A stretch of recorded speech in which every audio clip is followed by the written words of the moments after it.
Kitaabni qaalii waa'ee seenaa artistoota Oromoo ajjeefamanii himu barraa'e. Kitaabni gaazexeessaa Obsiifilee fi barsiisaa Baqqalaa Lataa waliin barraa'e kun seenaa artistoota afurii Hacaaluu Hundeessaa, Eebbisaa Addunyaa, Usmaayyoo Musaa fi Daadhii Galaan kan himudha. Kitaabni kun fuula 168 kan qabu yoo ta'u, mata dureen kitaabichaa qaalii jecha jedhu yaada ka'umsa Hacaaluun dubbatee ani Oromoof qaaliidha jedhurraa akka maddes barreessitootni kunneen himaniiru. Kaayyoo isaa yoo himanis seenaa qabsaa'ota artistoota kanaa muraasa dhalootaaf dabarsuu kan kaayyeeffatedha jedhan. Artistootni Oromoo sababa Oromummaa isaaniitiif jecha gatii qaalii kaffalanii fi lubbuu isaanii sababuma kanaaf kan dhabanidha. Artistootni kunneen hedduudha. Nuti isaan keessaa kanneen ijoo ta'an qofa irratti fuulleeffannee jedhan. Kitaabni amma barreessanii gabaaf oolchan kun akka ka'umsaatti kan tajaajiludha malee kitaaba tokkittiidhaan seenaa namoota kanaa arfanii himuun ni ulfaata.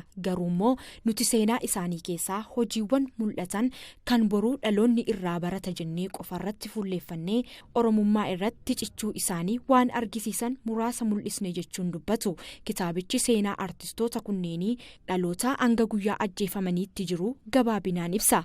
Barreessitootni kunneen kitaaba kanaa humna isaaniitiin muraasa maxxansaniis kitaaba kana baay'inaan uummata biraan ga'uuf harki nutti gabaabbateeras jedhu. Kitaaba kana ammaaf qarshii gibbii keenya keessaa qabnuun qopheessine. Fedhiin dubbistoota ammoo olaanaadha. Fuula duratti gargaarsa yoo arganne baay'inaan dubbisaa hunda bira akka ga'u barbaanna jedhu.